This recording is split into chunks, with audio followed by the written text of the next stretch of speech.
না কিভাবে পাগল হইলাম, কসম খোদার এই চেহারা কোনোদিন কোনো পরপুরুষকে দেখাইনি। কোন জায়গায় দেখলাম, কিভাবে দেখলা, আর কিভাবে পাগল হইলা? আল্লাহর বান্দা বলে, না না, তোমার চেহারা দেখিনি, আমি পাগল হয়েছি তোমার সুন্দর ডাগর ডাগর দুটি চক্ষু দেখে। নাউজুবিল্লাহ বলেন। গোটা দেহ ঢাকা, শুধুমাত্র চোখটা দেখা যায়, এই চোখ দেখে পাগল হয়েছে।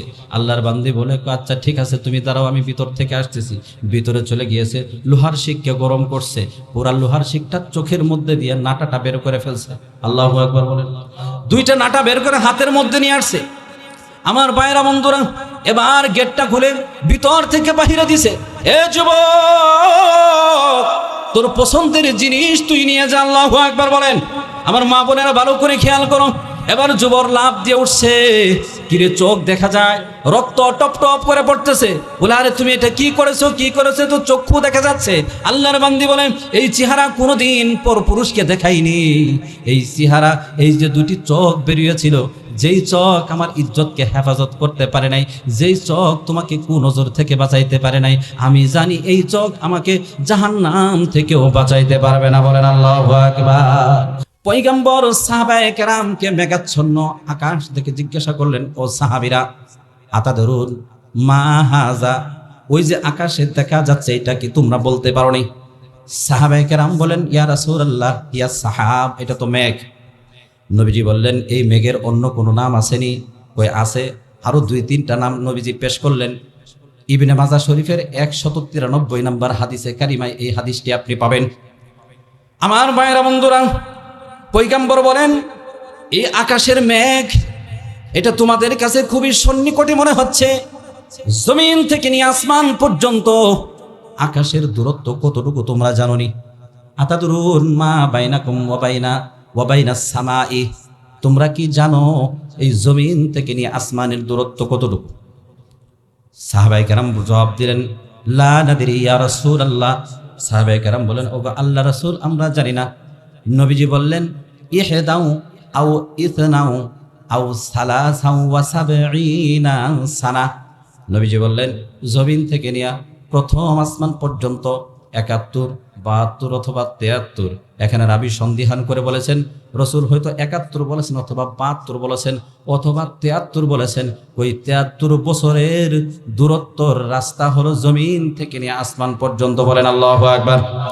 আর জোরে বলেন। এবার আসেন মুসলিম শরীফের হাদিসের মধ্যে পয়গম্বর বলেন, এই দুনিয়ার জমিন থেকে নিয়ে আসমান পর্যন্ত কমপক্ষে 500 বছরের রাস্তা। আল্লাহু আকবার বলেন। 500 বছরের রাস্তা। নবীজি এবার ইবনে মাজাহ শরীফের এই হাদিসের বলেন, এবার দ্বিতীয় আসমান থেকে, এবার প্রথম আসমান থেকে দ্বিতীয় আসমানের দূরত্ব কতটুকু তোমরা জানোনি? সাহাবায়ে কেরাম বলেন, লা নাদিরি ইয়া রাসূলুল্লাহ। সাহাবায়ে কেরাম বলেন, আমরা জানি না ওগো আল্লাহ রাসূল। আল্লাহ রাসূল বলেন, এই দুনিয়ার জমিন থেকে নিয়ে প্রথম আসমানের দূরত্ব যতটুকু, ওই প্রথম আসমান থেকে দ্বিতীয় আসমানের দূরত্ব ততটুকু। বলেন সুবহানাল্লাহ। শুধু তাই না, এভাবে আদাল্লাহু সাবআ সামাওয়াতিন, আল্লাহ রাব্বুল আলামিন 7 আসমানকে এভাবে সাজাইছেন, এক আসমান থেকে আরেক আসমানের দূরত্ব ততটুকু, দুনিয়ার জমিন থেকে নিয়ে প্রথম আসমানের দূরত্ব ততটুকু। চিল্লায় বলেন আল্লাহু আকবার। আর জোরে বলেন আল্লাহু আকবার। এই হাদিসের মধ্যে পয়গম্বর বলেন, এবার এই 7 আসমানের পরে কি তোমার জানতে ইচ্ছা হয়নি? নবীজি বলেন, সুম্মা ফাওকাস সামাওয়াতিস সাবিআ, এই সপ্তম আসমানের উপরে বাহরান, রব্বুল আলামিনের বিশাল এক সমুদ্র। চিল্লায় বলেন আল্লাহু আকবার। 7 আসমানের উপরে কি সমুদ্র? কি এটা কে বলছেন? আল্লাহ রাসূল নিজে বলছেন। কে বলছেন? আল্লাহ রাসূল নিজে বলেছেন, আমার কথা নয়। এই গবেষকরা গবেষণা করে দেখেছে, বৈজ্ঞানিকরা দেখেছে, এই দুনিয়ার জমিনের নিচেও হলো পানি, আর 7 আসমানের উপরও যদি পানি হয়, তাহলে তুমি আর আমি মাঝখানে কিসের ফুটাঙ্গি দেখাই? কিসের বাহাদুরি? মিন আইয়ি শাইইন খালাক। সূরা আবাসে আল্লাহ বলেন, মিন আইয়ি শাইইন খালাক। কি বাহাদুরি করস বেটা? কোন জায়গা থেকে তোকে তৈরি করা হলো? একটি গবেষণা কর, একটু চিন্তা কর। মিন আইয়ি শাইইন খালাক, মিন নুতফাতিন খালাকাহু ফাকদ্দার। ভিতরে একটা ভাব আসছে, ভিতরে এরকম বেটাগিরি আসছে, নিজেকে খুব বড় নেতা মনে হয়, নিজেকে বিশাল বড় ব্যক্তিত্ব মনে হয়, কিন্তু তোর উৎপত্তির কথা তো একবারও চিন্তা করলি না। নাপাক বীর্য থেকে তোকে বানানো হয়েছে। এই জমিনের নিচেও যদি পানি, 7 আসমানের উপরেও যদি পানি হয়, তাহলে মাঝখানে তুমি কিসের ফোটাঙ্কি দেখাও? যদি তুমি চিন্তা করো রবের সৃষ্টি নিয়া, কিন্তু তোমার মধ্যে অহংকারী ভাব আসতে পারে না। কথা বলেন ঠিক না বেডি? আমার ভাইরা বন্ধুরা, নবীজি বলেন শুধু তাই না, এই সমুদ্রের দূরত্ব কতটুকু তোমরা জানো নি? এই যে জমিন থেকে নিয়ে আসমানের দূরত্ব যতটুকু, আল্লাহ রব্বুল আলামিনের যে ওই আসমানের উপরের যে সমুদ্র আছে, ওই সমুদ্রের নিম্ন দেশ থেকে নিয়ে উপরি দেশ পর্যন্ত এই আসমান ও জমিনের দূরত্ব ততটুকু পরিমাণ দূরত্ব। বলেন সুবহানাল্লাহ। তার মানে ওখানে আরো 500 বছরের রাস্তা। আল্লাহু আকবার বলেন, আরো জোরে বলেন আল্লাহু আকবার। নবীজি বলেন সুম্মা ফাওকা যালিকা সামানিয়াত আওয়াল, এই সমুদ্রের উপরে আল্লাহ তাআলা বিশাল বিশাল 8 জন ফেরেশতা রাখছেন। আল্লাহু আকবার বলেন। সামানিয়াত আওয়াল, নবীজি বলেন 8 জন ফেরেশতাকে রেখেছেন। এই 8 জন ফেরেশতা কিভাবে দীর্ঘ করে বড় করে আল্লাহ বানাইছে জানেন? এই এক একজন ফেরেশতার আপনার পায়ের গোড়ালি থেকে নিয়ে হাঁটু পর্যন্ত, পায়ের গোড়ালি থেকে নিয়ে হাঁটু পর্যন্ত, এর মাঝখানের যে জায়গা আছে, এটা কত বছরের রাস্তার দূরত্ব জানোনি? এই জমিন থেকে নিয়ে আসমান পর্যন্ত যতটুকু দূরত্ব, একজন ফেরেশতার ওই পায়ের গোড়ালি থেকে নিয়ে হাঁটু পর্যন্ত ততটুকু দূরত্ব। বলেন আল্লাহু আকবার। আর জোরে বলেন আল্লাহু আকবার। তাহলে একজন মানুষের পা থেকে, পায়ের গোড়ালি থেকে নিয়ে হাঁটু পর্যন্ত দূরত্ব যদি এতটুকু হয়, তাহলে হাঁটু পর্যন্ত মানুষের শরীরের দেহের যে আপনার মানুষের শরীরের অঙ্গ প্রত্যঙ্গের যে এরকম পরিমাণ, এই হাঁটুর নিচে বেশি থাকে না উপরে বেশি থাকে? আওয়াজ করে বলেন, নিচে বেশি না উপরে বেশি? তাহলে এক একটা ফেরেশতা কত বড় করে বানাইছেন? আল্লাহু আকবার বলেন। এই ফেরেশতাগুলো কে বানাইছেন? আওয়াজ করে বলেন, কে বানাইছেন? যেই রব বানাইছেন এত বড় করে, তাহলে সেই রব কত বড়? আল্লাহু আকবার বলেন। আর জোরে বলেন আল্লাহু আকবার। তোমার সৃষ্টি যদি হয় এত বড়, না জানি তাহলে তুমি কত বড়, না জানি তাহলে তুমি কত বড়। ঠিক না ঠিক? রব্বুল আলামিন জানেন আমার বড়ত্ব কল্পনা করে শেষ করতে পারবে না। শুধুমাত্র জবান দিয়ে স্বীকারোক্তি দিবে আল্লাহু আকবার, আল্লাহু আকবার। নামাজের মধ্যে হাত বাঁধতেও আল্লাহু আকবার বলতে হয়, রুকুতে যাইতেও আল্লাহু আকবার বলতে হয়, সেজদায় যাইতেও আল্লাহু আকবার বলতে হয়, সেজদা থেকে উঠতেও আল্লাহু আকবার বলতে হয়। কথা বলেন ঠিক না বেঠিক? বারবার তুমি আল্লাহু আকবার বলো, আল্লাহু আকবার বলো। তোমার দিমাগের মধ্যে, তোমার মনের মধ্যে একটা প্রশ্ন আসতে পারে, এত শব্দ ছিল, সুবহানাল্লাহ ছিল, আলহামদুলিল্লাহ ছিল, আস্তাগফিরুল্লাহ ছিল, এই তাসবিহগুলো তো আল্লাহ তাআলা এখানে ফিট করতে পারতেন, কিন্তু বারংবার বারংবার কেন আল্লাহু আকবার বলা হয়, আল্লাহু আকবার বলা হয়? এটা আপনার আমার দিমাগে আল্লাহ তাআলা একটু টোকা দেওয়ার জন্য বুঝাইতেছেন। বারবার আল্লাহু আকবার এই জন্যই বলবি, বান্দা আমার বড়ত্ব নিয়ে তুই কল্পনা করে শেষ করতে পারবি না, এর হিসাব তোর কাছে নাই, কিন্তু জবান দিয়ে বারবার আমি বড় এই কথা বলবি। আর আমি আল্লাহ, এটা কাফারা হিসাবে আমি আল্লাহ, তোর এই আল্লাহু আকবার বলাটাই আমার কাছে গ্রহণযোগ্য হবে, আমি তোকে নাজাত দিয়ে দিব। বলেন সুবহানাল্লাহ। আমি বলবো, আমি বুঝে নিব যে তুমি আমার হক আদায় করছো। সুবহানাল্লাহ বলেন। তুমি আমার বড়ত্বের হক আদায় করছো, বুঝো আর না বুঝো। এই জন্য কত পাগল আছে বলে আল্লাহু আকবার, আল্লাহু আকবার, আল্লাহু আকবার। এরকম বলতে বলতে বলতে বলতে যদি মৃত্যুবরণ করে সোজা জান্নাতে চলে যাবে। বলেন সুবহানাল্লাহ। আল্লাযীনা ইয়াযকুরুনাল্লাহা কিয়ামান ওয়া কুউদান ওয়া আলা জুনুবিহিম, শুয়েও যে আল্লাহকে ডাকে, বসেও যে আল্লাহকে ডাকে, দাঁড়িয়েও যে আল্লাহকে ডাকে, চলা অবস্থায় যে আল্লাহকে ডাকে। রব্বুল আলামিন ঘোষণা করে দিয়েছেন এরা হচ্ছে জ্ঞানী। সুবহানাল্লাহ বলেন। এরা হচ্ছে জ্ঞানী। কিন্তু দুনিয়ার চিত্র হলো ভিন্ন। যারা বেশি বেশি জিকির করে, রাস্তাঘাটে যদি আল্লাহ আল্লাহ বলে, লোকে তাকে পাগল বলে। ঠিক না ঠিক? আল্লাহ বলে, তুই ওরে পাগল বলো, তুই তো জ্ঞানী। যেই মহিলা বেশি তসবিহ নিয়ে সুবহানাল্লাহ আল্লাহু আকবার বেশি বেশি বলবে, অন্য মহিলারা তারে পাগল বলবে। কথা বলেন ঠিক না ঠিক? নবীজি বলেন, যদি এমন কেউ তোমাকে পাগল বলে সুবহানাল্লাহ বলার কারণে, তোমাকে যদি পাগল বলে আলহামদুলিল্লাহ বলার কারণে, তোমাকে কেউ যদি পাগল বলে আল্লাহু আকবার বলার কারণে, তুমি মনে রাখবা আসলে তুমি পাগল, দুনিয়ার পাগল না, আমার মালিক আল্লাহর পাগল। বলেন সুবহানাল্লাহ। মানলাহুল মাওলা ফালাহুল কুল। প্রচলিত আছে প্রবাদ, যদি রবকে পেয়ে যান তাহলে সবই পাইলেন। তা আমি আল্লাহর পাগল হলে কোনো অসুবিধা আছে? আমি নবীর পাগল হলে কোনো অসুবিধা আছে? হ্যাঁ, আল্লাহ তাআলা বলছেন বুঝেও পড়ুক অথবা না বুঝেও পড়ুক, জবান দিয়ে বারবার বলছে আল্লাহ বড়, আল্লাহ বড়, আমি ধরে নিয়েছি আমার হক আদায় করছে, আমি এদেরকে জ্ঞানী বলে ঘোষণা দিয়ে জান্নাত দিলাম। সুবহানাল্লাহ। হাসরের ময়দানে 7 শ্রেণীর মানুষ বিনা হিসাবে জান্নাতে যাবে। দীর্ঘ আলোচনা অল্প সময় করে শেষ করা যাবে না। এখানে 1 শ্রেণীর মানুষের কথা আল্লাহর পয়গম্বর বলেছেন যে বিনা হিসাবে জান্নাতে যাবে। হাসরের ময়দান কায়েম হয়ে যাবে। আল্লাহ রব্বুল আলামিন বলবেন আইনা উলুল আলবাব, জ্ঞানীরা কোথায়? ফেরেশতারা বলবে রব্বুল আলামিন মানহুমুল আলবাব, জ্ঞানী কারা? আল্লাহ রব্বুল আলামিন বলবেন আল্লাযীনা ইয়াযকুরুনাল্লাহা কিয়ামান ওয়া কুউদান ওয়া আলা জুনুবিহিম ওয়া ইয়াতাফাক্কারুনা ফি খালকিস সামাওয়াতি ওয়াল আরদ ربنا ما خلقت هذا باطلا سبحانك فقنا عذاب النار চিল্লা বলেন আল্লাহু আকবার। আল্লাহ বলবেন জ্ঞানী হলো তারা শুয়ে বসে দাঁড়িয়ে সর্ব অবস্থায় আমি আল্লাহকে ভুলে নাই। কেন ভুলে নাই জানো? মেধার পরিচয় দিয়েছে, বুদ্ধির পরিচয় দিয়েছে, বিবেকমানের পরিচয় দিয়েছে, চিন্তা করেছে, বুদ্ধিটাকে কাজে লাগাইছে। আসমান জমিন এগুলো চিরদিন থাকবে না। এই দুনিয়াতে কিছুদিন আগে সে ছিল না, এখন আছে, আবার কিছুদিন পরে থাকবে না। এই চিন্তা করে মধ্যবর্তী সময়টাকে সে কাজে লাগাইছে। যেখানে গেছে আমি আল্লাহর জিকির করছে, আমি আল্লাহকে এক মুহূর্তের জন্য ভুলে নাই। আমি আল্লাহ আজকে কঠিন মুহূর্তে তাকে কিভাবে ভুলে যায় বলেন আল্লাহ। আর জোরে বলেন আল্লাহু আকবার। এই জন্য এরা হলো জ্ঞানী, এদেরকে সাইড করো, আমি আল্লাহ তাদেরকে বিনা হিসাবে জান্নাতে পৌঁছায় দিব বলেন সুবহানাল্লাহ। এজন্য জিকির করলে লাভ না ক্ষতি? আওয়াজ করে বলেন লাভ না ক্ষতি? শুধু পুরুষরাই জিকির করবে, মহিলারা করবে না? নারী পুরুষ সবার জন্য, কথা বলেন ঠিক না বেঠিক? এই জন্য বেশির থেকে বেশি আমরা জিকির করবো ইনশাআল্লাহ। এই জন্য জিকিরের মধ্যে আল্লাহর বড়ত্ব প্রকাশ করা, আল্লাহু আকবার। এই যে আসমান জমিন এত ফেরেশতা এত মাখলুকাত আল্লাহ তাআলা বানিয়েছেন, আল্লাহ রব্বুল আলামিন তিনি এই সমস্ত জিনিসের স্রষ্টা তৈরিকারী।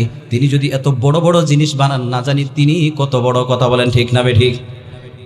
ওই যে 8 জন ফেরেশতা আলা যুহুরিহিন্না আরশুর রহমান, পয়গম্বর বলেন ওই 8 জন ফেরেশতার কাদের উপর মহান রব্বুল আলামিনের কুদরতি, মহান রব্বুল আলামিনের সংরক্ষিত আরশ, বলেন আল্লাহু আকবার। সুম্মা ফাওকা যালিকাল কুরসি, এরপরে মহান রব্বুল আলামিনের কুরসি, বলেন সুবহানাল্লাহ।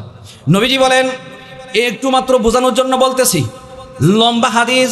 নবীজি বলেন মেরাজের রজনীতে যখন জিব্রাইল আমাকে আল্লাহর সাথে সাক্ষাতের জন্য নিয়ে গেলেন, নির্দিষ্ট সীমারেখার পরে জিব্রাইল আর যায় না। আমি বললাম ভাই জিব্রাইল তুমি কেন যাও না? জিব্রাইল বলে আল্লাহর পয়গম্বর এরপরে যাওয়া আমার আর পাওয়ার নাই। আল্লাহু আকবার বলেন। কই তাহলে আমি কিভাবে যাব? কই তুমি যার কাছে যাবা তিনিই নিয়ে যাবে। আল্লাহু আকবার বলেন। পরবর্তী নবীজি কিভাবে গিয়েছেন? আমার ভাইরা, এই যে সাউন্ড বক্সের আওয়াজগুলো আপনাদের কানে কানে যাচ্ছে, এইখানের মানুষগুলো যেভাবে বুঝতেছে, বাহিরের মানুষ তাদের কাছে যদি সাউন্ড বক্স থাকে তাহলে তাদের কাছে আওয়াজ পৌঁছতেছে, কথা বলেন ঠিক না বেঠিক? নবীজি আল্লাহর কাছে নিকটবর্তী যায়, আল্লাহ রাব্বুল আলামিনের কুদরতি আওয়াজ দেন, নবী আমার ডানে, নবী আমার বামে, নবী আমার সামনে আসেন। এইভাবে মহান রব্বুল আলামিনের কুদরতি আওয়াজ দিয়া আল্লাহ পর্যন্ত পৌঁছাইছেন, বলেন আল্লাহু আকবার। নবীজি বলেন এখানে গেলাম, সিদরাতুল মুনতাহা আছে, বাইতুল মুআল্লা, সিদরাতুল মুনতাহা, সিদরাতুল মুনতাহা শেষ সীমানায় বৃক্ষ। শুধুমাত্র একটু পরিচয় দিতেছি আল্লাহর বান্দারা। নবীজি বলেন ওইখানে একটা বড়ই গাছ, সিদরাতুল মানে বড়ই গাছ, ওই বড়ই গাছের এক একটা পাতা দেখলাম হাতির কানের মতো বড়। আল্লাহু আকবার বলেন। আর এক একটা বড়ই এই দুনিয়ার যে মটকা আছে, মটকার মতো। মটকা চিনেননি? বিশাল বড় মটকার মতো। আল্লাহু আকবার বলেন। হ্যাঁ, আপনাদের যে বাপ মনে হয় এরকম বড়ই বহুত খাইছেন। হ্যাঁ, এটা কি আল্লাহ তাআলার কুদরত না? এক একটা বড়ই মটকার মতো জিন্দগিতে দেখছেননি? এখন তো বড়ই বাইর হয়েছে লেবুর মতো, আমরা বড়ই দেখি ওরে বাবার এত বড় বড়ই, এটাই বড় মনে হয়। আর সেখানে এক একটা বড়ই হলো মটকার মতো। আল্লাহু আকবার বলেন। পয়গম্বর বলেন ওই বড়ইগুলো যদি দুনিয়ার পরিমাপক যন্ত্র দিয়ে তোমরা পরিমাপ করো, কমপক্ষে এক একটা বড়ইয়ের ওজন হবে 12 মণ। আল্লাহু আকবার বলেন। কত মণ? এই কথা শোনার পরে কিছু চাচা চিন্তা করতে যে খামু কেমনি এই বড়ই? বড়ই যদি এত বড় হয় তাহলে আপনার মুখটা কি এই পিঁপড়ার সমান থাকবে? মুখটা তো এরকম বড় করে দিবে, কথা বলে ঠিক না বেঠিক? জাহান্নামীদের আপনার এই যে মেন বা তিল যে থাকে, এটার পরিমাণ কতটুকু হবে? পয়গাম্বর বলছেন উহুদ পাহাড়ের সমান। আল্লাহু আকবার বলেন। উহুদ পাহাড়ের সমান। তাহলে দেহটা কত বড় হবে? তাকে যেন ভালো করে শাস্তি দেওয়া যায়। দেহ যদি বড় হয়, শাস্তি দিতে সুবিধা।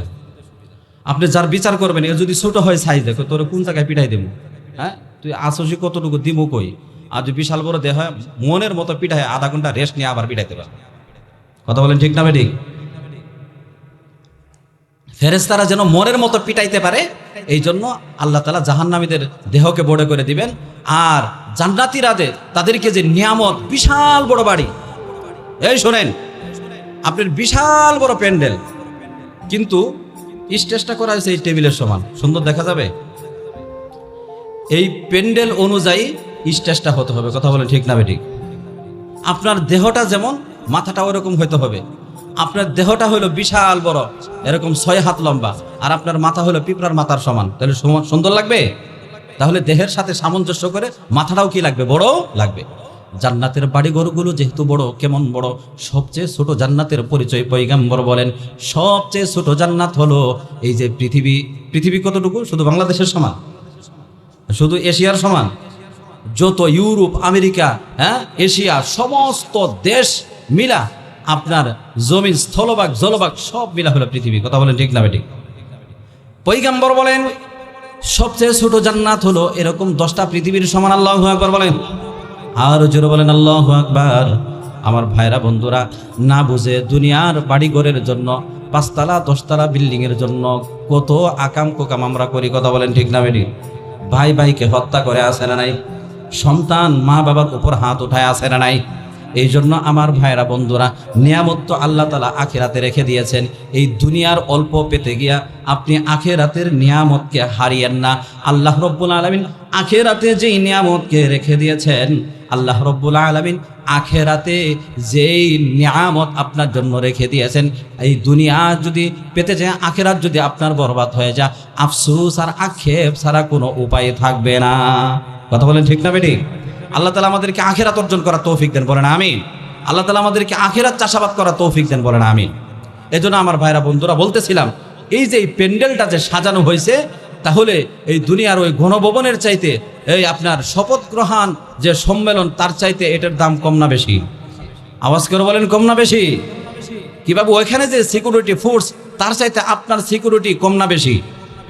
জমিন থেকে নিয়ে যদি আসমান পর্যন্ত হয় একজন ফেরেশতার কাঁধে, আরেকজন এইভাবে আসমান পর্যন্ত, তাহলে পুরো আসমান ভরতে কমপক্ষে 100 ফেরেশতা লাগছে নাকি? কই ঠিক?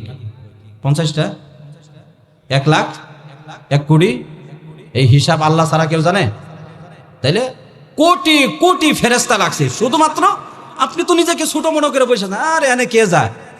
আপনার আগে ফেরেশতারা এসে বসে আছে, এবং যতক্ষণ পর্যন্ত চলবে ততক্ষণই থাকবে। আল্লাহু আকবার বলেন। কোটি কোটি ফেরেশতা দিয়ে আপনার নিরাপত্তা দিতেছে কে? এই যে লাইটিং দেখতেছেন, এই লাইটিং আপনার চোখে যতটুকু পড়তেছে, এর চাইতে আরো স্পষ্টভাবে আকাশে যদি সূর্য উঠে সবাই দেখে কি দেখে না? যদি চন্দ্র উঠে, চাঁদ উঠে সবাই দেখে কি দেখে না? তারকা উঠলে সবাই দেখে কি দেখে না? স্পষ্ট দেখে না অস্পষ্ট দেখে? স্পষ্টভাবে দেখে। পয়গাম্বর বলেন এই যে তোমরা যেমন আকাশে তারকাগুলো ঝলমল করতে দেখো, চাঁদকে আলোকিত দেখো, তেমনি ভাবে তোমাদের জমিনের দ্বীনি মাহফিলগুলো আল্লাহর আরশে ঝলমল ঝলমল করতে থাকে। বলেন সুবহানাল্লাহ। এই আলো দেখে আল্লাহ তাআলা জিজ্ঞাসা করে এখানে কি হয়? আল্লাহ তোমার বড়ত্ব নিয়ে কথা হয়। সুবহানাল্লাহ বলেন। কে আমার বড়ত্ব? এরা কি আমাকে দেখছে? কই না, দেখে নাই। কই আর কি নিয়ে কথা বলে? কই জান্নাতের কথা। কই জান্নাত কি দেখাইছি এদেরকে? কই দেখে নাই। জাহান্নাম কি দেখছেনি? কই না। কই তাহলে জাহান্নাম থেকে বাঁচতে চায়?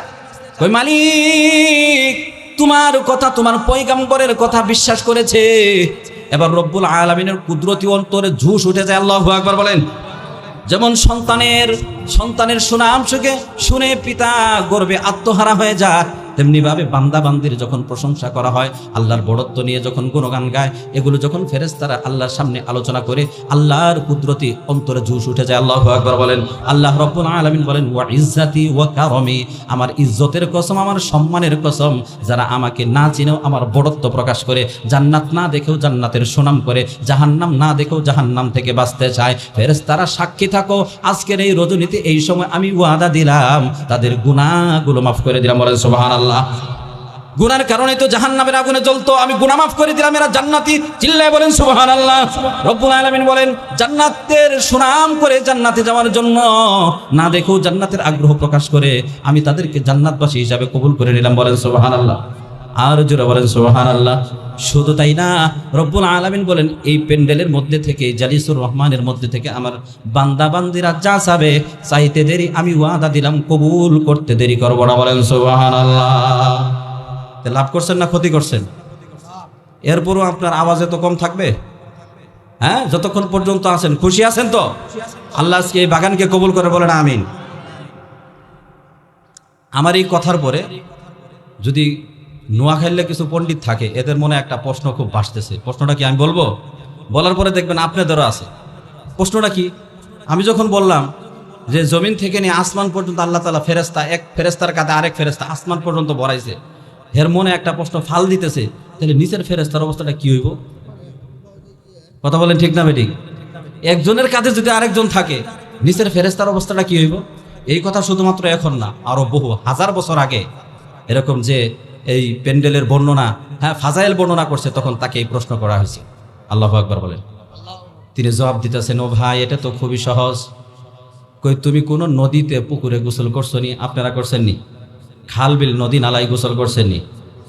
নদীতে পানি থাকে, পানিতে গোসল করে পানির ওজন আছে না নাই? আওয়াজ করে না, হারে মজা পেলাম না। পানির ওজন আছে না নাই? যদি ওজন না থাকে 10 মণ পানি আমরা কাঁধে তুলে দিয়ে দেখি নিয়ে যান, পানির ওজন আছে না নাই?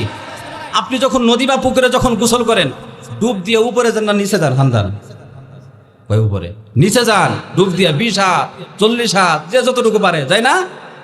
সেলসেলায় যে নিচে গেলেন, আবার পুরুত করে উপরে উঠেন, কে পানির তো ওজন আছে সবকিছু, আপনার কাঁধের উপর পানি তো ছিল না? সেলসেলায় যে উপরে উঠেন, পানির কি ওজন লাগছে? আল্লাহু আকবার কয় না? আরো জোরে বলেন আল্লাহু আকবার। পানির ওজন থাকা সত্ত্বেও তুমি মনে মনে টনে টনে পানির নিচে চলে গেলা, আবার সেখান থেকে নিখুঁতভাবে বের হইলা, একটা এরকম সুয়ের ওজন পরিমাণ ওজন তোমার অনুভূত হইল না। এই যে মনে মনে টনে টনে পানি তোমার উপরে থাকা সত্ত্বেও যেই সত্তা নিচে নিয়ে গেল, আবার নিখুঁতভাবে উপরে নিয়ে আসলো, ওই সত্তাই তো ওই ফেরেশতা নিচের ফেরেশতাকে দাঁড়ায় রাখছে। কথা বলেন ঠিক না বেটি? আর আওয়াজ করে বলেন ঠিক না বেটি? ওইখানে তোমার কষ্ট হইল না, যেমন তুমি নিরাপদ। এই যে উপরের ফেরেশতা যেমন আরামে ছিল, তার মধ্যে কোনো ওজন, এরকম তার মধ্যে কোনো ওজন অনুভূত হচ্ছিল না, তেমনি ভাবে নিচের ফেরেশতাকেও আল্লাহ এমন ভাবে রেখেছেন, তার মধ্যে কোনো ওজন অনুভূত হয় না। আল্লাহু আকবার। আর হুজুর বলেন আল্লাহু আকবার। আপনি বলবেন এটা মিছা কথা, এটা মিছা কথা। ফাআলুল লিমা ইউরিদ, এটা কোনো মানুষের কাজ না। কার কাজ? আওয়াজ করে বলেন কার কাজ? আমার ভাইয়েরা বন্ধুরা, আরেকটা জিনিস উদাহরণ দেই। আপনারা অনেকেই গ্রামে আছেন, গরু পালেন, আছে না? অস্ট্রেলিয়ান গাভী আছে, দুধ কতটুকু দেয়? আওয়াজ করবেন কতটুকু? 18 কেজি, 20 কেজি, 15 কেজি, 10 কেজি, যে যেমন পানায় আর কি, দেয় না? ও অস্ট্রেলিয়ানে বাদ দিলাম, দেশি গাভীও তো দেয় না? দুধ দেয় না? 4-5 কেজি তো দেয়। আমার ভাইয়েরা বন্ধুরা, একটা গাভী দুধ দহন করার আগে পাল্লাতে উঠায়া পরিমাপ করবেন, 20 কেজি দুধ দহন করবেন, এরপরে আবার পরিমাপ করবেন, দেখবেন 20 কেজি দুধ বাইর হইল। গাভী দুধ দেওয়ার আগে যেই ওজন ছিল, দুধ দেওয়ার পরেও সেই ওজন। আল্লাহু আকবার। আমি মিছা কথা কইলাম? কালকে প্রমাণ করবেন। তাহলে বোঝা গেল দুধ কে দেয়? না গাভী দেয়? দুধ কে দেয়? আল্লাহ দেয়। যদি দুধ গাভী দিত, গাভীর মধ্য থেকে দুধ বেরোয়ার সাথে সাথে ওজনটা কমে যাইতো। কথা বলেন ঠিক না বেটি? এইখানেও রবের কুদরত জারি আছে না নাই? আরো আওয়াজ করে বলেন আছে না নাই? আমার ভাইরা বন্ধুরা, এই জন্য রব যেই মালিক আলো সৃষ্টি করেছেন, বাতাস সৃষ্টি করেছেন, ওজন সৃষ্টি করেছেন, পরিমাপক যন্ত্রগুলো তার তৈরি। এই জন্য কোনো জিনিস পরিচালনার জন্য তার কাছে কোনো মাধ্যমের প্রয়োজন হয় না। কথা বলেন ঠিক না বেটি? ফাআলুল লিমা ইউরিদ, যেভাবে ইচ্ছা, যা ইচ্ছা তিনি তা নিপুণভাবে করেন। বলেন আল্লাহু আকবার। আর জোরে বলেন আল্লাহু আকবার। আল্লাহ রাব্বুল আলামিন তার নবীকে ডেকে বলতেছেন, এ নবী, আপনি আপনার স্ত্রী, সন্তান এবং মুমিন নারীদেরকে বলে দিন। 3 শ্রেণীর মহিলাদেরকে বসে। কয় শ্রেণীর মহিলা? নবীর স্ত্রী, নবীর সন্তান আর মুমিন নারী। কি বলবেন? ইউদিনিনা আলাইহিন্না মিন জালাবিবিহিন, তারা যেন লম্বা চাদর জিলবাব তাদের উপর ঢেকে দেয়। আল্লাহু আকবার বলেন। তার মানে আল্লাহ তাআলা বুঝাইতেছেন ঢেকে রাখতে হবে, খোলা রাখলে ভেজাল আছে না নাই? আমার ভাইরা বন্ধুরা, বর্তমান সমাজে যুব সমাজকোণ আর যুবতী সমাজকোণ, বৃদ্ধ সমাজকোণ আর বৃদ্ধা সমাজকোণ, সমস্ত মানুষ যে অশ্লীলতায় ভুগতেছে, সমস্ত মানুষ গুনাহের জগতে যে হাবিডুবো খাচ্ছে, এর একমাত্র কারণ আমি খুঁজে পেয়েছি, সেটা হলো পর্দাহীনতা। কথা বলেন ঠিক না বেঠি? পর্দাশীলতার অভাব, পর্দাহীনতা সমাজে ছড়িয়ে পড়ছে। বাড়িওয়ালার কাছে বারাটিয়ার পর্দা লাগে না, কথা কি ভুল বললাম? দুলাভাইয়ের কাছে শালীর পর্দা লাগে না, কি আমি বানিয়ে বলতেছি? দেবরের কাছে ভাবির পর্দা লাগে না। অথচ পয়গাম্বর এই সমস্ত লোকদের ব্যাপারে পয়গাম্বর কত সতর্ক বার্তা দিচ্ছেন। আমি শুনছি মা বোনেরা অনেক আসছেন, তাদেরকে উদ্দেশ্য করে বলবো, মা বোনেরা যদি পর্দার ক্ষেত্রে তারা যদি সংযত থাকে, তারা যদি এটাকে গুরুত্ব সহকারে নেয়, তাহলে 90% পুরুষ তারা এরকম পর্দাহীনতা থেকে বেঁচে যাবে। কথা বলেন ঠিক না বেঠিক? এই ভয়ঙ্কর গুনাহ থেকে বেঁচে যাবে। আমার ভাইরা বন্ধুরা, পর্দার বিধান আল্লাহর পক্ষ থেকে, এটা ফরজ বিধান, নফল না, মন চাহি না, মন চাইলেও করলেন, মন চাইলে না করলো না, এমন না, বরং রব্বুল আলামিনের পক্ষ থেকে ফরজ, আল্লাহ তাআলার পক্ষ থেকে ফরজ। পর্দা আরবিতে বলা হয় হিজাব। হিজাব শব্দের অর্থ ঢেকে রাখা। কি ডাকবেন? আপনার ইজ্জত, আপনার সতীত্বকে ঢেকে রাখবেন। আপনি ভালো করে খেয়াল করবেন, যেই জিনিসকে ঢেকে রাখা হয়, ওই জিনিস খোলা জিনিসের চাইতে তার মর্যাদা কম হয় না বেশি হয়? আওয়াজ করে না রে, কম হয় না বেশি হয়? আপনি দেখবেন স্বর্ণ দামি জিনিস খোলা যে কোনো জায়গায় ফেলায় রাখেনি, যে কোনো জায়গায় খুলে ফেলে রাখে, কাপড় দিয়ে পেঁচাইয়া কতগুলো ডিব্বার ভিতরে রেখে দেয়, যাতে করে কারো নজরে না পড়ে। কারোর নজর পড়লে তো হজর করবো, আস্তে করে নিয়ে যাইব। তো দামি জিনিস গোপন জায়গায় রাখে। আর টিস্যু এই যে বের করলাম, এখানে ফেলে দিলাম, আমাকে কেউ কিছু বলবে না। কিন্তু একটা স্বর্ণ যদি এখানে ফেলায়, মানুষ বললে হুজুর তো এটা তার সিরা। কথা ঠিক বললাম না ঠিক বললাম? তাহলে বোঝা গেল দামি জিনিস গোপনে রাখে, ডেকে রাখে। কথা বলেন ঠিক না বেঠিক? দামি জিনিসের হেফাজত করতে হয়। আপনি দেখবেন আপনার অঙ্গ প্রত্যঙ্গের মধ্যে যে সমস্ত জিনিস আল্লাহ ডেকে রেখেছেন, ওই সমস্ত জিনিসেরও মর্যাদা বেশি। আল্লাহু আকবার বলেন। জিহ্বা ঢাকা থাকে কি থাকে না? চোখের পুতলির ভিতরের নাটা, এটা ঢাকা থাকে না, খোলা থাকে। প্রয়োজনের সময় আপনি খোলা রাখেন। আর এমন গেটের ব্যবস্থা করে দিয়েছে আল্লাহ তাআলা, যখন আপনার কোনো মুসিবত আসতে পারে, সাথে সাথে আপনি ডেকে ফেলবেন, যাতে করে বিপদ থেকে, ক্ষতি থেকে বাঁচতে পারেন। কথা বলেন ঠিক না বেঠিক? তাহলে বোঝা গেল কোনো জিনিসের ডেকে রাখা মানে তার ইজ্জত বাড়ানো না কমানো। তাহলে দামি জিনিসকে ডেকে রাখা হয়। কথা বলেন ঠিক না বেঠিক? আল্লাহ রাব্বুল আলামিন আমার মা বোনদের যে পর্দার বিধান দিয়েছেন, পুরুষ বাবা আমাদেরকে পর্দা রক্ষা করে চলতে বলেছেন, তার মানে আল্লাহ তাআলা দুনিয়া আখিরাতে আপনার আমার ইজ্জত বাড়াইতে চান না কমাইতে চান? আওয়াজ করে বলেন, বাড়াইতে চান না কমাইতে চান?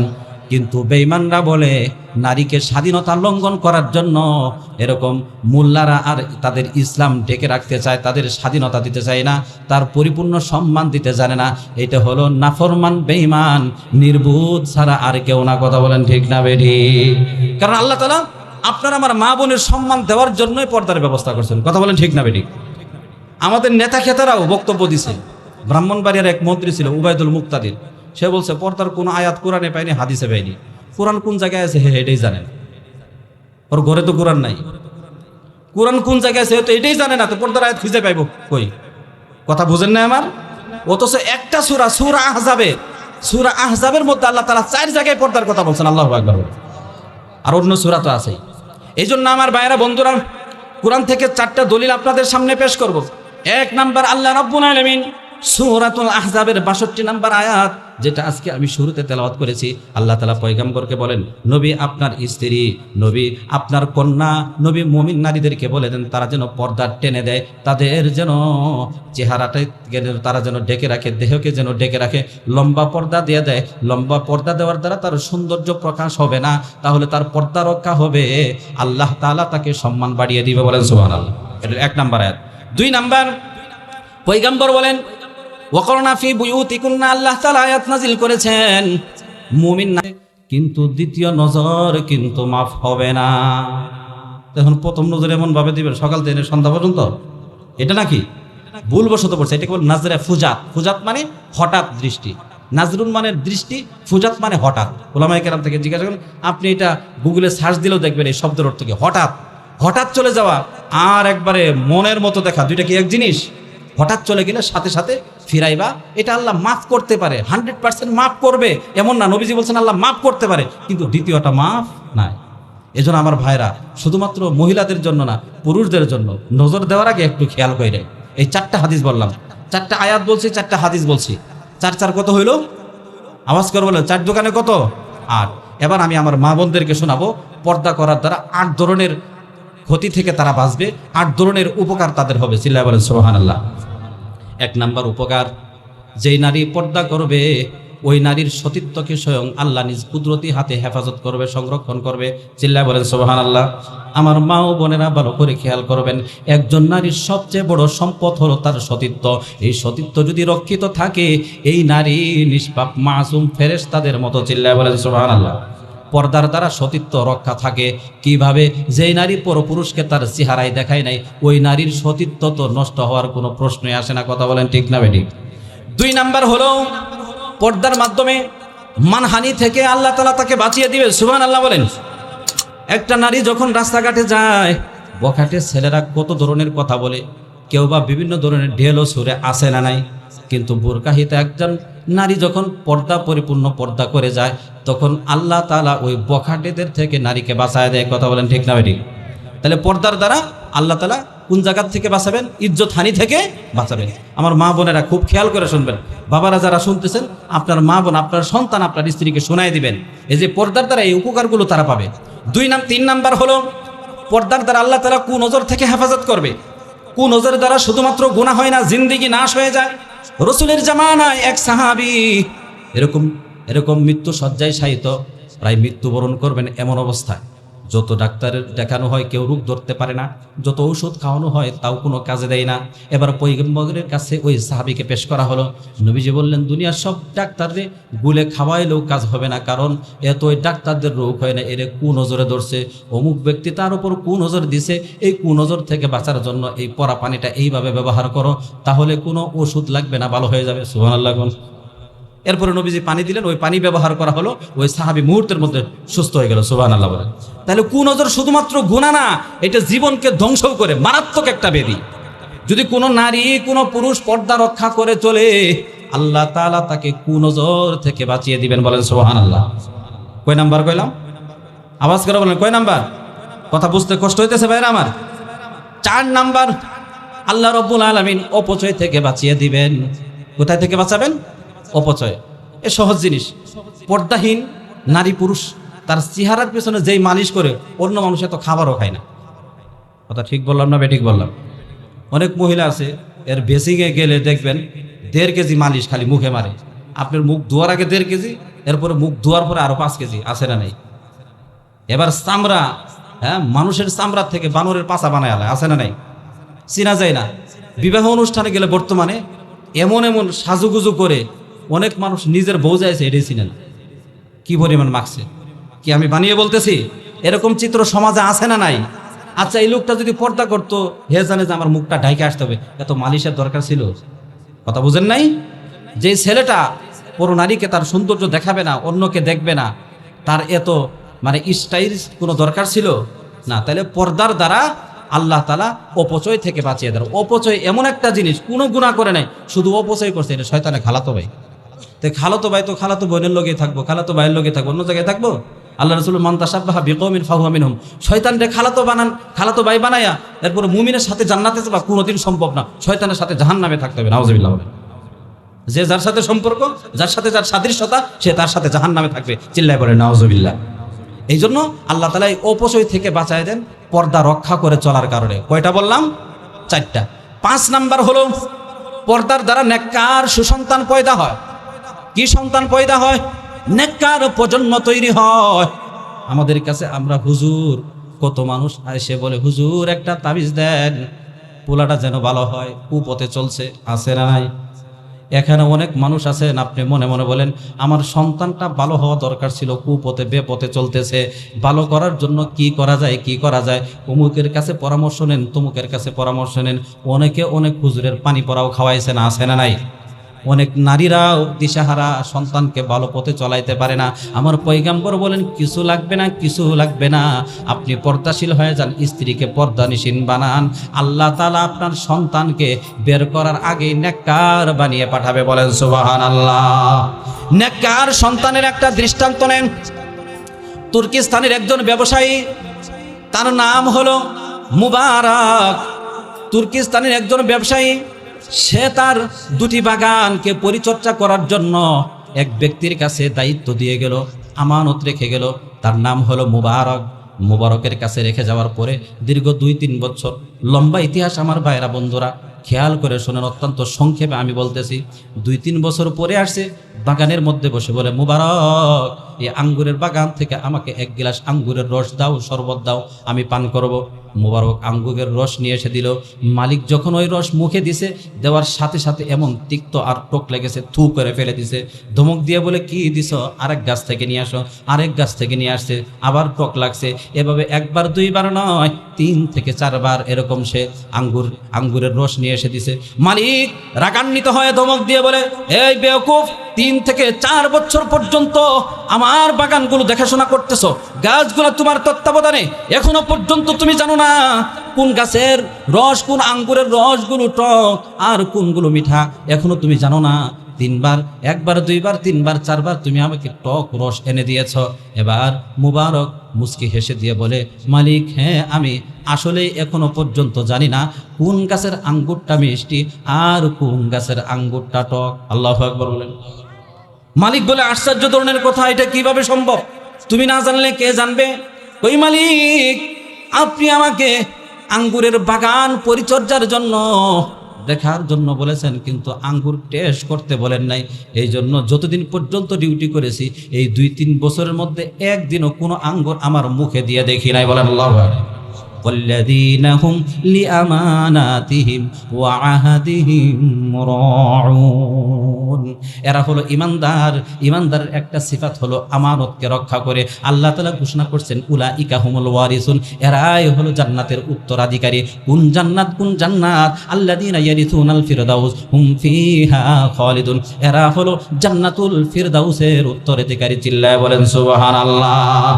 আমার ভাইরা বন্ধুরা, এই মুবারক এমন একজন ব্যক্তিত্ব, তার এই আখলাক দেখে ওই তুর্কিস্তানের ব্যবসায়ী বিমোহিত হয়ে, মুগ্ধ হয়ে স্ত্রীর কাছে পরামর্শ করে, এমন একজন মানুষের কাছে, বিবিরে এমন একজন মানুষের কাছে বাগানটা রেখে গেছি, এটা মানুষ না ফেরেশতা, বুঝাই কঠিন। পুরা ঘটনা যখন খুলে বলল, এবার কিছুদিন পরে স্ত্রীকে বলে, বিবি আমার একটা ফুটফুটে সন্তান আছে, যেই সন্তানকে আমি পর কোনো পুরুষে দেখাইনি, রাজার মেয়ে হওয়া সত্ত্বেও কোনোদিন কোনো পর পুরুষের কুনজর তার উপর পড়ে নাই। বিবিরে অর্থ সম্পদ দিয়ে কি হবে, এমন একজন, এরকম বিবির, আমার সন্তানের জন্য এমন একজন উপযুক্ত জামাই দরকার, যে আমার সন্তানের মর্যাদাকে বুঝবে, তার সতীত্বকে রক্ষা করতে পারবে। এবার ওই রাজার স্ত্রীর রানী বলে, দূরে যাওয়ার দরকার নাই, দূরে যাওয়ার দরকার নাই। যেই মানুষটা 3টি বছর আপনার বাগানের পরিচর্যা করলো, একটা আঙ্গুর মুখে দিয়ে খিয়ানত করে নাই, ওই মানুষটাই আপনার কন্যার ইজ্জতে হেফাজতকারী হতে পারবে। বলেন সুবহানাল্লাহ। যেই কথা সেই কাজ। স্ত্রী কই, বিবি হ্যাঁ, রাজা বলতেছে, বিবি সুন্দর পরামর্শ দিয়েছ, সত্য বাস্তব ঘটনা। আব্দুল্লাহ ইবনে মুবারকের ইতিহাস পড়েন, পেয়ে যাবেন। ওই তাহলে ওই যুবকের সাথে আমার কন্যার বিবাহ দিয়ে দাও। বিবাহ বন্ধন হয়ে গেল। আমার ভাইয়েরা বন্ধুরা, একটু ধৈর্য ধারণ করবেন, একটু সবর করবেন। যেই জিনিসের ক্ষেত্রে আল্লাহকে ভয় করে সবর করবেন, ধৈর্য ধারণ করবেন, ওইটাকে আল্লাহ তাআলা আপনার সামনে বৈধ বানায় পেশ করবে। বলেন সুবহানাল্লাহ। আমার ভাইয়েরা বন্ধুরা, মুফতি ফজলুল হক কামিনী রহমাতুল্লাহি আলাইহি লেখছেন, কিভাবে আদর্শ ছাত্র হব, এই বইয়ের মধ্যে লেখছেন, একজন রাজা তার মেয়েকে বিবাহ দিল। হঠাৎ করে নদী পথে যাত্রা, যখন রাজার এই মেয়েকে নিয়ে ওই মেয়ের স্বামী যখন তার বাড়িতে যাচ্ছে, নদী পথে ছিল, হঠাৎ করে তুফান শুরু হলো। যখন তুফান শুরু হলো, এই তুফানের সময় ওই বরযাত্রী যারা ছিল সবাই মারা গেল। রাজার মেয়ে যে রাজকন্যা সে বেহুশ হয়ে ভাসতে ভাসতে নদীর এক কিনারায় যেয়ে উঠলো। সন্ধ্যার সময় যখন উঠছে দেখে কাউকে দেখা যায় না, নদীর কিনারা আস্তে করে উঠছে, দেখে কোনো আলো দেখা যায় না, অন্ধকার। আস্তে করে হাঁটি হাঁটি পা পা করে সামনে যখন অগ্রসর হয় দেখি নিবু নিবু নিবু নিবু এক জায়গায় আলো দেখা যাচ্ছে। মনে মনে চিন্তা করলেন যেহেতু আলো দেখা যাচ্ছে ওই জায়গায় গেলে হয়তো মনে হয় কোনো মানুষের সন্ধান পাওয়া যাবে। আস্তে আস্তে সামনের দিকে অগ্রসর হইতে লাগলো। আমার ভাইরা বন্ধুরা, খারাপ লাগতেছে নি? ঘুমে ধরতেছে নি? ভালো করে খেয়াল করেন, বোঝার চেষ্টা করেন। আমার মা, আমার বোনেরা, ভালো করে খেয়াল করে শুনবেন। যখন আল্লাহর বান্দির সামনে যখন অগ্রসর হলেন দেখলেন কোনো মানুষ দেখা যায় না, ছোট্ট একটা ছাপড়া, এর ভিতরে নিবু নিবু একটা হারিকেন জ্বলতেছে। ওই হারিকেনের পাশে একজন মানুষ হুজুর টাইপের দেখা যায়, একটা কিতাব রেখে সে পড়তেছে, তেলাওয়াত করতেছে। আল্লাহর বান্দি বাহির থেকে ডাক দিয়েছে, ও আমার ভাই, মুসিবতে পড়ে তোমার কাছে এসেছি। এই রাতের বেলায় যখন একজন নারীর আওয়াজ কানে গিয়েছে, আশ্চর্যান্বিত হয়ে গেছেন, হতভম্ব হয়েছেন, কি ব্যাপার? রাত্রিবেলায় নারীর কণ্ঠ শোনা যায়। ভালো করে খেয়াল করে দেখে না, আসলে একজন নারী, সে কাকুতি মিনতি করতেছে বাঁচার জন্য। বলল, বোন তোমার কি হয়েছে? বিস্তারিত ঘটনা খুলে বলল। আমার ভাইরা বন্ধুরা, আমি অত্যন্ত সংক্ষেপে বলতেছি। এবার যখন খুলে বলল, আমি মুসিবতে আছি, এখন আমার যাওয়ার কোনো রাস্তা নাই, নিরুপায় হয়ে আপনার কাছে এসেছি। আল্লাহর বান্দা বলে, ওগো আল্লাহর বান্দি, তোমার মুসিবতের কথা আমি বুঝতে পেরেছি, কিন্তু এই জায়গায় তোমাকে ঠাঁই দেওয়া, তোমাকে এখানে ঠাঁই দেওয়া এটা আমার পক্ষে সম্ভব হবে না। কারণ আমি এই মসজিদে ওয়াক্তের নামাজ পড়ে চলি, এই পার্শ্ববর্তী আমি লজিং থাকি, খাই আর মাদ্রাসায় পড়ি। আজকে যদি তোমাকে এখানে স্থান দেই, সকালবেলা মানুষ উঠে আমার নামে সমালোচনা শুরু করবে কি করবে না?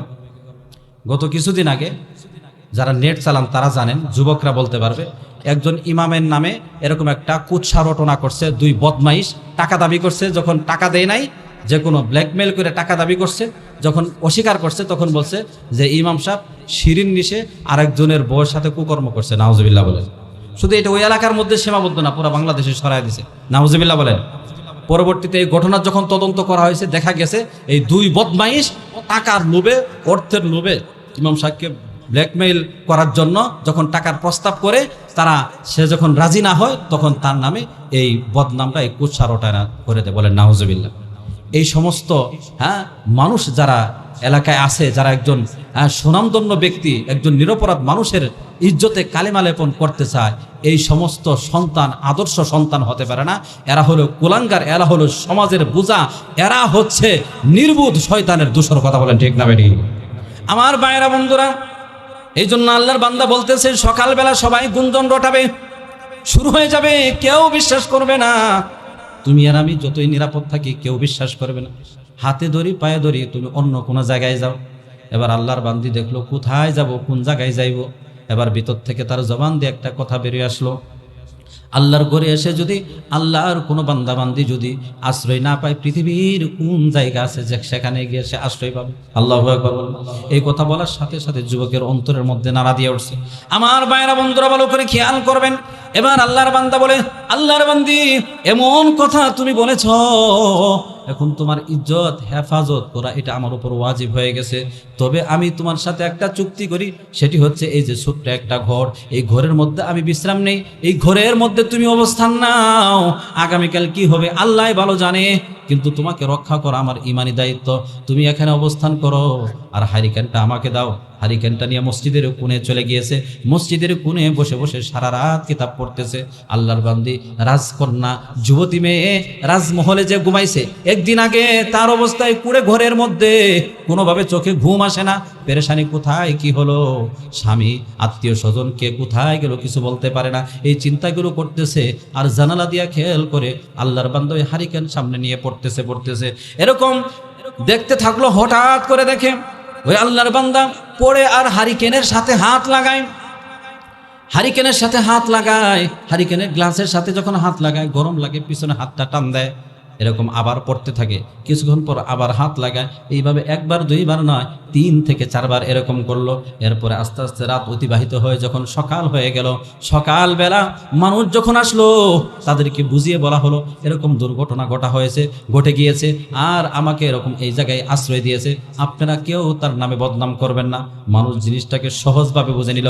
এবার আল্লাহর বান্দী রাজকন্যা যখন মানুষদেরকে বললো আমি অমুক রাজার ছেলে, রাজাকে খবর দেওয়া হলো, রাজা এই জায়গায় আসলো।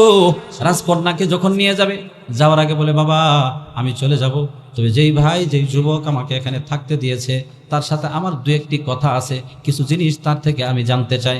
ওই কি জানতে চাও? এবার ওই যুবককে ডাকা হলো। যুবক, তুমি প্রথমে তোমার ঘরে আমাকে থাকতে দিতে চেয়েছিলে না, এরপরে তুমি আমাকে থাকতে দিলা, মসজিদের কোণে তুমি চলে গেলা, কিতাব পড়তে থাকলা, আমি তোমার দিকে তাকিয়ে রয়েছিলাম, তুমি দেখলাম একটু পরপর হারিকেনের সাথে হাত লাগাও, গরম লাগে হাতটা টান দাও, একটু পরে পড়তেছো, আবার কিছুক্ষণ পরে হাত লাগাও, হাতে যখন তাপ লাগে আবার তুমি হাত পিছনে হটাও, এইভাবে একবার দুইবার না 3 থেকে 4 বার তোমার এই অবস্থা দেখলাম, কেন তুমি এই কাজ করলা আমি একটু জানতে চাই। এবার আল্লাহর বান্দা বলে না, জানার দরকার নাই, এটা ভিন্ন কোনো বিষয় ছিল, আপনি আপনার বাবাকে পেয়েছেন, এখান থেকে চলে যান। আল্লাহু আকবার বলেন। বারংবার পিড়াপিড়ির পরে বলতে চাই না, মুফতি ফজলুল হক আমিনী রহমতুল্লাহি আলাইহি লেখছেন।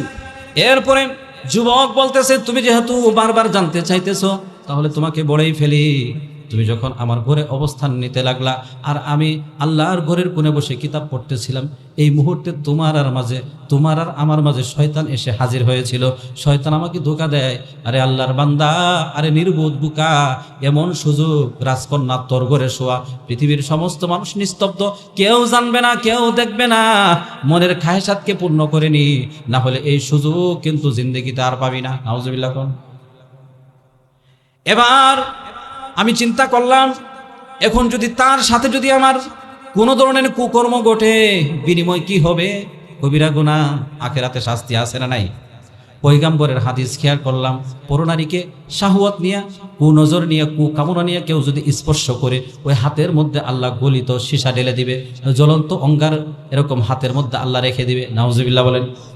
এবার আমি এই কথা চিন্তা করি আর হারিকেনের সাথে হাত লাগাই, হারিকেনের সাথে হাত লাগাই, যখন তাপ লাগে হাতকে আমি সরিয়ে ফেলি, তখন আমি আমার মনকে প্রশ্ন করি, ও মন, ওই যে গুনার দিকে তুমি ধাবিত হতে চাও, এই গুনার সাজা কিন্তু জাহান্নামের আগুনে জ্বলতে হবে, হাতের মধ্যে জ্বলন্ত অঙ্গার দিবে, জাহান্নামের আগুনে দাউ দাউ করে জ্বলতে হবে, তাহলে তুমি ওইখানে ওই আগুন সহ্য করতে পারবে কিনা? দুনিয়াতে একটু চেক করে নাও, এই যে দুনিয়ার আগুন, ছোট্ট একটা আগুন, আবার চতুর্দিকে গ্লাস আছে, এই গ্লাসে হাত রেখে দেখি সহ্য করতে পারো কিনা। এবার হাত লাগায় দেখি হাত তো সহ্য করতে পারে না। এবার আমি বলি, দুনিয়ার আগুন যেহেতু সহ্য করতে পারো না, তাহলে আজকে এই পরনারীর সাথে গুনাহ করে জাহান্নামের আগুন কিভাবে সহ্য করবা? আল্লাহু আকবার বলেন, আল্লাহু আকবার বলেন। আমার ভাইরা বন্ধুরা, এই কথা শোনার সাথে সাথে রাজকন্যা মুগ্ধ হয়ে গেলেন, বিমোহিত হইলেন, বলে কি এমনও মানুষ আছে নাকি? বাসায় চলে গেলেন, গিয়ে বলে বাবা, যার সাথে বিবাহ ঠিক করেছিলেন সে তো মারা গিয়েছে, এবার আমি ঠিক করেছি একজন যুবক, তার সাথে যদি আমাকে বিবাহ দেন তাহলে বিবাহ করব, অন্যথায় জিন্দেগিতে আমি বিবাহ করব না। আল্লাহু আকবার বলেন। রাজা জিজ্ঞাসে, কার সাথে তুমি বিবাহ বন্ধনে আবদ্ধ হতে চাও? বলে ওই যুবক, যেই যুবক আমাকে রাতের বেলা ঠাঁই দিয়েছিল। বলেন সুবহানাল্লাহ। কারণ যে খিয়ানত করে নাই, ওই মানুষটার কাছে যদি আমি থাকি, মৃত্যুর আগ পর্যন্ত কোনোদিন কোনো বিষয়ে খিয়ানত করবে না। কথা বলেন ঠিক না বেটি? এই জন্য আমার ভাইরা বন্ধুরা বলতেছিলাম, একটু ধৈর্য ধারণ করবেন, আমার বোনেরা একটু সবর করবেন। কত যুবক, কত রাত, মিনিটের পর মিনিট, ঘন্টার পর ঘন্টা পরনারীর সাথে কথা বলে, চেহারা দেখে ভিডিও কলে কথা বলে, অডিও কলে কথা বলে, কত যুবতীরা বলে, কত টাকা খরচ করে। আমার ভাইরা বন্ধুরা, যুবক যুবতীরা, খোদার কসম করে বলি, একটু ধৈর্য ধারণ করো, আল্লাহকে ভয় করো। এই চক্ষু দিয়া পরনারীকে দেখবা না কেন? এই চোখের মধ্যে গলিত সীসা ঢেলে দেওয়া হবে। আমার মা বোনের, এই চক্ষু দিয়া পরপুরুষকে দেখবা না কেন?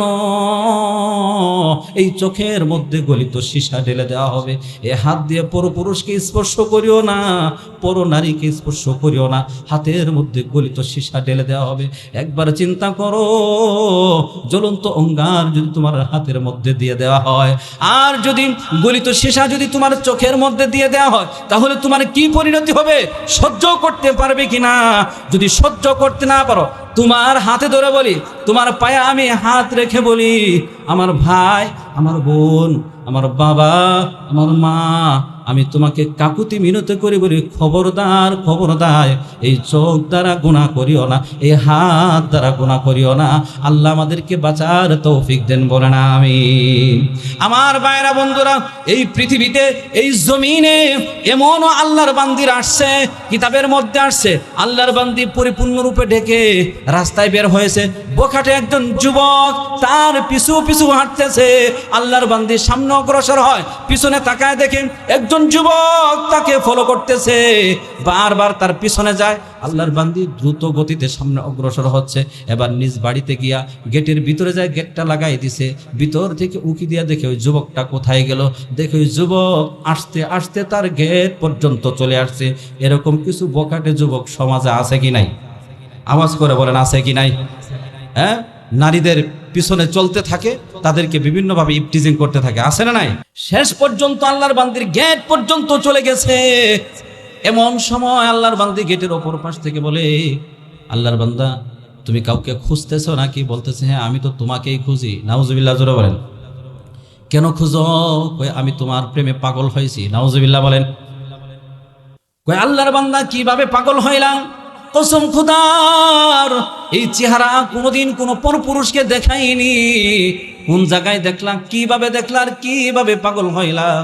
আল্লাহর বান্দা বলে, না না, তোমার চেহারা দেখিনি, আমি পাগল হয়েছি তোমার সুন্দর ডাগর ডাগর দুটি চক্ষু দেখে। নাউজুবিল্লাহ বলেন।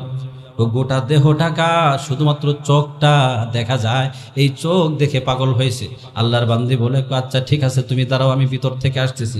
ভিতরে চলে গিয়েছে, লোহার শিককে গরম করছে, পুরা লোহার শিকটা চোখের মধ্যে দিয়ে নাটাটা বের করে ফেলছে। আল্লাহু আকবার বলেন। দুইটা নাটা বের করে হাতের মধ্যে নিয়ে আসছে।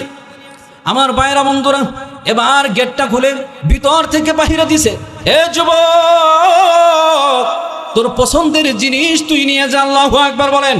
আমার মা বোনেরা ভালো করে খেয়াল করো। এবার যুবক লাফ দিয়ে উঠছে। কিরে, চোখ দেখা যায়, রক্ত টপ টপ করে পড়তেছে। বলে, আরে তুমি এটা কি করেছো, কি করেছো? তো চক্ষু দেখা যাচ্ছে। আল্লাহর বান্দি বলেন, এই চেহারা কোনোদিন পর পুরুষকে দেখাইনি। এই চেহারা, এই যে দুটি চোখ বেরিয়েছিল, যেই চোখ আমার ইজ্জতকে হেফাজত করতে পারে নাই, যেই চোখ তোমাকে কুনজর থেকে বাঁচাইতে পারে নাই, আমি জানি এই চোখ আমাকে জাহান্নাম থেকেও বাঁচাইতে পারবে না। বলেন আল্লাহু আকবার। এই জন্য এই চোখ আমার দরকার নাই, দরকার নাই। যেই জিনিস তোমাকে পাগল করেছে, এই জিনিস তুমি নিয়ে যাও। আল্লাহু আকবার বলেন। আমার ভাইরা বন্ধুরা, তারাও তো মানুষ ছিল। ও আমার মা বোনেরা, সৌন্দর্য তুমি বারংবার প্রকাশ করো। সে তো একজন নারী ছিল। কাল কিয়ামতের ময়দানে একে যদি হাজির করা হয়, এক পাশে তুমি দাঁড়ানো, আর এক পাশে এই নারী দাঁড়ানো, এই নারীর দুটি চক্ষু নাই। ঘোষণা হবে, কেন চক্ষু নাই? আল্লাহর জন্য দিয়েছে, সতীত্ব রক্ষার জন্য। কিন্তু তুমি একজন নারী, কত পরপুরুষের সাথে তোমার সম্পর্ক, কত পরকিয়া, কত কিছু। তোমার স্বামী বিদেশ বাড়িতে থাকে, বাহিরে থাকে, ইনকাম করে, ব্যবসা করে, বিজনেস করে, কিন্তু দিনের পর দিন পরপুরুষকে তোমার সৌন্দর্য দেখাইতেছ, পরপুরুষের সাথে তোমার সুসম্পর্ক, এদের সাথে তুমি কুকর্মে লিপ্ত হচ্ছ। ওই যে আখিরাতে যদি আল্লাহ ওই নারীর তোমার সামনে দাঁড় করানো হয়, তখন তোমার কি অবস্থা হবে? চক্ষুটা বন্ধ করে একবার চিন্তা করো। আমার ভাইরা বন্ধুরা, এই কথা বলার পরে বর্তমান সমাজের আমার মা বোনেরা মনে করবে, এটা তো বহুত আগের ঘটনা, এখন তো বর্তমানে এইভাবে চলা সম্ভব না। আমার ভাইরা বন্ধুরা, এই যে করোনার সময় গেল, করোনার পরে এই যে পঞ্চগড় রুটে একটা রোড অ্যাক্সিডেন্ট হয়েছিল। একজন ছাত্রী 16 থেকে 17 বছর বয়স, এমনভাবে অ্যাক্সিডেন্ট হয়েছে। আমার ভাইয়েরা বন্ধুরা, পর্দার আড়ালের মা ও বোনেরা ভালো করে খেয়াল করবেন। এখন এমন অবস্থা, তার একটা পাকে কেটে ফেলতে হবে। এখন যেহেতু মুমূর্ষ অবস্থায় আছে, মর্মান্তিক সড়ক দুর্ঘটনায় সে আক্রান্ত হয়েছে। এখন র্যাব বাহিনী তার চেহারা শনাক্ত করে আত্মীয় স্বজনদের কাছে পৌঁছানোর জন্য, তার নেকাবটা খোলার জন্য বারবার আবেদন করতেছিল। আল্লাহর বান্দি 16 থেকে 17 বছরের কন্যাটা বলে, ও ভাই, যদি আপনার পা কাটতে হয়, একটা পা কাটতে হয় কাটেন, আরেকটা পাও যদি কাটতে হয় কাটেন, আফসোস নাই। কিন্তু চতুর্দিকে কত মানুষ, এই মানুষগুলোর সামনে আমার চেহারাটাকে খুলবেন না। আল্লাহু আকবার বলেন, আর জোরে বলেন আল্লাহু আকবার। এটা তোমার বাংলাদেশের নারীর ঘটনা, এই যে 2-3 বছর আগের ঘটনা। এবার কে কার কথা শুনেন? ওই রেব বাহিনীর লোকটা যখন জোর করে তার চেহারা থেকে টান দিয়ে যখন নেকাবটা খুলে ফেলে, আমার ভাইরা বন্ধুরা, পত্রিকায় ছবি দেখেছি, ওই মেয়েটির 2 চোখ বেয়ে অশ্রু ঝরতেছে, 2 চোখ বেয়ে অশ্রু বের হইতেছে, আর ইশারা করে বলে, রবের কসম, মালিকের কসম, এই চেহারা কোনোদিন পর পুরুষকে দেখাইনি। আজকে এতগুলো মানুষের সামনে তুমি আমার চেহারাকে প্রকাশ করেছো, রবের কসম, আল্লাহর আদালতে তোমাকে দাঁড়াইতে হবে। বলেন আল্লাহু আকবার, আর জোরে বলেন আল্লাহু আকবার। রব্বুল আলামিন বলছেন, ওয়াল্লাযীনা হুম লিফুরুজিহিম হাফিযুন, যারা ইজ্জতকে হেফাজত করে, লজ্জাস্থানকে হেফাজত করে, এরা হলো ইমানদার, এদের ঠিকানা হলো জান্নাতুল ফিরদাউস। বলেন সুবহানাল্লাহ। আপনাদের খতিব সাহেব বয়ান করেছেন, বয়ানের মধ্যে বলেছেন, পয়গম্বর বলেছেন, 2টা জিনিসের গ্যারান্টি যদি কেউ দিতে পারে, 2টা জিনিসের জামিন যদি কেউ হতে পারে, তাহলে আমি নবী তার জান্নাতের জামিন হয়ে যাব। বলেন সুবহানাল্লাহ। মাই ইয়াজমানু মা বাইনা লিহিয়াইহি আও শাফাতাইহি ওয়া মা বাইনা ফাখিদাইহি আজমান লাহুল জান্নাহ। 2 ঠোঁটের মধ্যবর্তী জায়গা জবানটাকে যে হেফাজত করতে পারবে, 2 রানের মধ্যবর্তী জায়গা লজ্জাস্থানকে যে হেফাজত করতে পারবে, বলবে কসম খুদার, কসম খুদার, সিনায় হাত রেখে বলি, এই জবানটা অপাত্রে ব্যবহার করি নাই, কারো গীবত করি নাই, কাউকে গালি দেই নাই, কারো পরনিন্দা করি নাই, এমন কোনো কথা বলি নাই যেই কথার দ্বারা কষ্ট পায়, এমন কোনো কথা বলি নাই। আর কসম খুদার, হালাল জায়গা ছাড়া হারাম কোনো জায়গায় এই লজ্জাস্থানকে ব্যবহার করি নাই, অপাত্রে ব্যবহার করি নাই। পয়গম্বর বলেন, গ্যারান্টি দিয়ে যদি কেউ এই কথা বলতে পারে, নারী হোক পুরুষ হোক, আমি পয়গম্বর তার জান্নাতের গ্যারান্টি দিয়ে দিলাম। বলেন সুবহানাল্লাহ। মাইয়াজমানু মা বাইনা লিহিয়াইহি আও শাফাতাইহি ওয়া মা বাইনা ফাখিদাইহি আজমান লাহুল জান্নাহ। চিল্লায়া বলেন আল্লাহু আকবার, আর জোরে বলেন আল্লাহু আকবার। আমার ভাইরা বন্ধুরা, কষ্ট হচ্ছে আপনাদের? হ্যাঁ, এই আলোচনা বর্তমান সমাজে প্রয়োজন আছে না নাই? এটা শুধুমাত্র 2-1 জনের প্রয়োজন না, সবার প্রয়োজন। হ্যাঁ, আপনার আমার ঘরে মা বোন আছে না নাই? তাদেরকে এই কথাগুলো শোনান। আমার মা বোন আজকে যারা এই প্যান্ডেলে আসছেন, তারা অন্য মা বোনদেরকে এই কথাগুলো শোনান যে পর্দা রক্ষার দ্বারা এদের ইজ্জতকে আল্লাহ তাআলা বাড়িয়ে দেয়, এদের সম্মানকে আল্লাহ তাআলা বাড়িয়ে দেয়। কথা বলেন ঠিক না বেঠিক? এজন্য আমার ভাইরা বন্ধুরা বলতেছিলাম, পর্দার দ্বারা আল্লাহ তাআলা কুনজর থেকে হেফাজত করেন। বলেন ঠিক না বেঠিক? হ্যাঁ, পর্দা রক্ষা করে যে চলবে, আল্লাহ তাআলা তাকে কুনজর থেকে বাঁচিয়ে দিবেন। কথা বলেন ঠিক না বেঠিক? 3টা ঘটনা আপনাদের সামনে উপস্থাপনা করছি। যারা নিজেদের সতীত্ব রক্ষার জন্য পর্দা রক্ষা করে চলেছে, আল্লাহ তাআলা এই সমস্ত বান্দীদেরকে নেককারদের খাতায় নাম লেখা দিয়েছে। বলেন সুবহানাল্লাহ। আমার ভাইরা বন্ধুরা, শুধুমাত্র তাই না, এই বর্তমান সময়ের আমার কোনো মা বোন যদি পর্দার মধ্যে চলতে পারে, পর্দা রক্ষা করে চলতে পারে, আল্লাহ তাআলা ওই নারীকেও এই জামানায় সম্মানিত বানিয়ে দিবেন। বলেন সুবহানাল্লাহ। এজন্য আমার ভাইরা বন্ধুরা, 6 নাম্বার হলো, পর্দা রক্ষা করে চললে ওই নারীকে আল্লাহ তাআলা কবরে আযাব দিবেন না। কি দিবেন না? পর্দাহীনতার কারণে কবরে আযাব হয়, এই কথা বিশ্বাস করেন কি করেন না? মাওলানা তারিক জামিল সাহেব দামাত বারকাতুহুমুল আলিয়া, নাম শুনছেন আপনারা? তাবলিগের একজন মুরব্বী, পাকিস্তানে থাকেন, নাম হলো মাওলানা তারিক জামিল। অনেকেই হয়তো তার নাম শুনছেন, এখনো জীবিত। তার অনেক বই বাংলাদেশে পাওয়া যায়। কবরে আযাব একটা বইয়ের মধ্যে উনি লেখছেন যে এক নারী তার মৃত্যু হওয়ার পরে, বেপর্দা নারী, কিছুদিন পরে তার কবর থেকে আওয়াজ আসতেছে, কবরের ভিতর থেকে আওয়াজ আসে, কে আছো আমাকে বাঁচাও, কে আছো আমাকে বাঁচাও, আমি জীবিত। একজন মানুষ যখন আওয়াজটা শুনলো, তার কাছে আশ্চর্য মনে হলো, আরে ভিতর থেকে আওয়াজ আসে নাকি আমি ধান্দা শুনি। কাছে গিয়ে দেখে না, আসলে আওয়াজ আসে। আরও দুই একজনকে ডাকায় শোনাইলো, দেখে সবাই একই আওয়াজ শুনে এক এক করে অনেক মানুষ এখানে জমায়েত হয়ে গেল। ইমাম সাহেবের সাথে পরামর্শ করলো, আমি সংক্ষেপে বলতেছি। বলল, হুজুর এরকম ওই কবর থেকে আওয়াজ আসতেছে, এখন কি করা যায়? ইমাম সাহেব পরামর্শ দিলেন, লাশটাকে উঠাও, দেখো কি বলে শোনো। এবার কবর যখন খোদা হলো, দেখে একজন নারী জড়ো সড়ো হয়ে বসে আছে, বলতেছে, কেউ আমার কাছে আসবে না, আগে আমাকে একটা চাদর দাও, লম্বা একটা কাপড় দাও, আমি আগে আমার সতরটাকে ঢেকে নেই। আল্লাহু আকবার বলেন। এবার একটা চাদর দেওয়া হলো, সতরটাকে ঢাকলো। ঢাকার পরে কবর থেকে উঠে গেছে, দুনিয়াতে যেই বাড়িতে সে থাকতো সেই বাড়ির মধ্যে চলে গেছে, গিয়ে দরজা লাগাই দিছে। ভিতর থেকে বাহির থেকে অনেক মানুষ জমায়েত হয়েছে, দরজা খোলো, দরজা খোলো। দরজা খুলে না, বলে তোমরা যদি ভিতরে আসো সবাই ধৈর্য ধারণ করতে পারবে না, যাদের সৎ সাহস আছে, যাদের হার্ট দুর্বল নয়, যাদের হার্ট মজবুত আছে, তারা আসতে পারবা, অন্য কেউ আমার অবস্থা দেখে সহ্য করতে পারবে না। এরপরে কয়েকজন যুবক তৈরি হলো যে আমরা আমাদের সাহস আছে, তুমি দরজা খোলো। এবার দরজা খুলে দেওয়া হলো। ভিতরে গিয়ে দেখে আল্লাহর বান্দি মাথার উপর থেকে যখন চাদরটা সরাইছে, মাথায় এমন অবস্থা, মনে হয় এই মাথার মধ্যে কোনো গোশত নাই, মাংস নাই, শুধু হাড্ডি দেখা যাচ্ছে। মনে হয় প্লাস দিয়ে মাত্র তার চুলগুলো, মাথার মাংসগুলো টেনে টেনে খসানো হয়েছে। নাউজুবিল্লাহ বলেন। দেখে হতভম্ব হয়ে গেছে, ভীত সন্ত্রস্ত, বলে, আল্লাহর বান্দি এই অবস্থা কিভাবে হলো? সে বলতেছে, এই কথা তোমাদেরকে জানানোর জন্য আমি আসছি, আমি অমুক, এই এলাকায় আমি বাস করতাম, অনেকে আমাকে চিনো। আমি দুনিয়াতে থাকা অবস্থায় মৃত্যুর আগে আমি আমার এই চেহারা, আমি আমার এই চুলগুলো শ্যাম্পু করে পরপুরুষকে দেখাইতাম, পর্দাহীনভাবে আমি চলতাম। এই জন্য আল্লাহ তাআলার শাস্তি স্বরূপ ফেরেশতা লাগিয়ে দিয়েছে, আর ফেরেশতারা আমার চুলগুলোকে মাংস সহ টেনে টেনে তুলে ফেলেছে। বলেন নাউজুবিল্লাহ।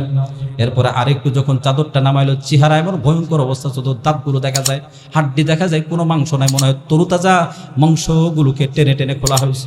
আমার মা বোনেরা ভালো করে খেয়াল করবা, এই শাস্তি যদি সহ্য করতে পারো, পর্দাহীন চলো, আমার কোনো আফসোস নাই, আক্ষেপ নাই।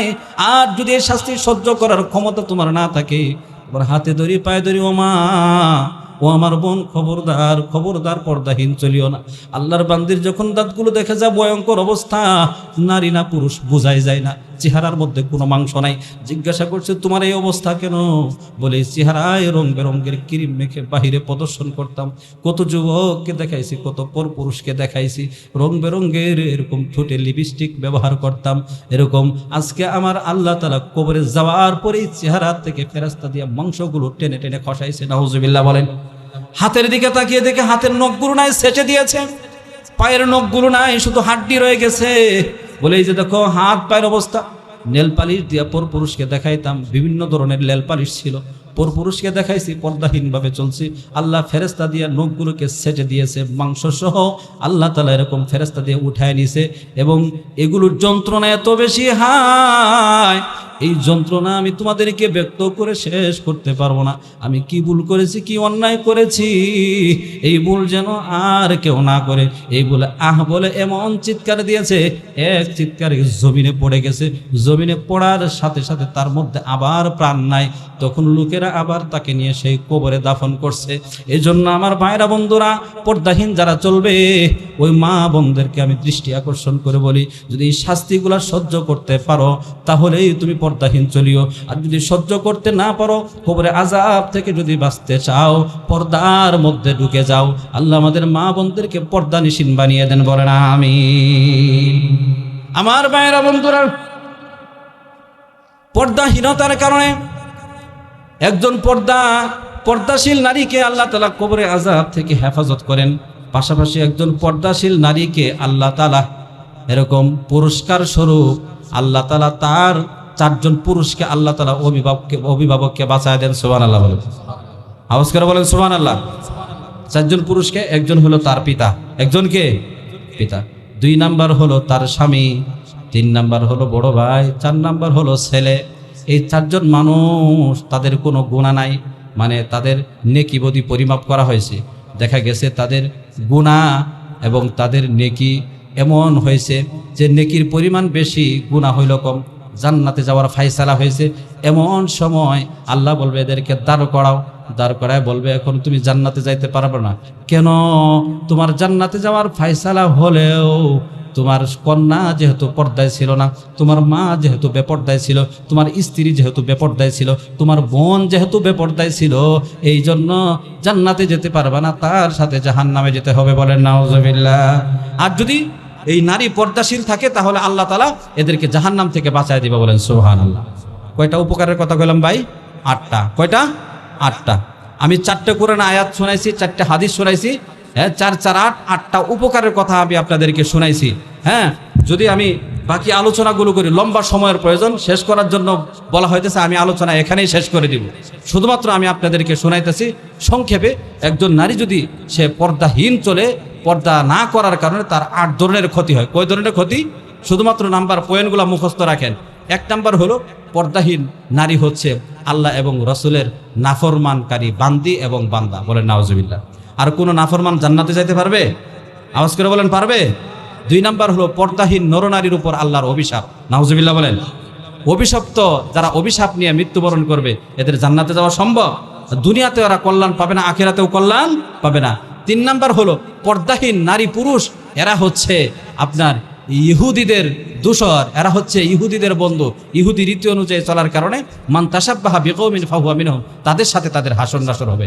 4 নাম্বার হলো এরা শয়তানের বন্ধু, এরা হলো শয়তানের সাথে সম্পৃক্ত। এদের এরকম কিয়ামতের ময়দানে আখিরাতে তারা শয়তানের সাথে জাহান্নামে থাকবে। বলেন নাউজুবিল্লাহ। 4 নাম্বার হলো অজ্ঞতার রীতি, যারা মূর্খ মানুষ, এরা খোলামেলা পছন্দ করে। সম্ভ্রান্ত ফ্যামিলির মানুষ, যারা বিচক্ষণ মানুষ, জ্ঞানী মানুষ, তারা এমনিই তারা ঢাকা অবস্থায় থাকে। কথা বলেন ঠিক না বেঠিক? এ হলো 4টা। 5 নাম্বার হলো তাহলে পর্দাহীন। 5 নাম্বার হলো পর্দাহীনতা হলো অজ্ঞতার কারণ, যারা মূর্খ মানুষ তারা পর্দাহীন থাকে। 6 নাম্বার হলো পর্দাহীনতা হচ্ছে চরিত্র ধ্বংসের কারণ। কিসের কারণ ভাই? এই পর্দাহীন যে চলবে, নারী হোক পুরুষ হোক, তার চরিত্র শেষ।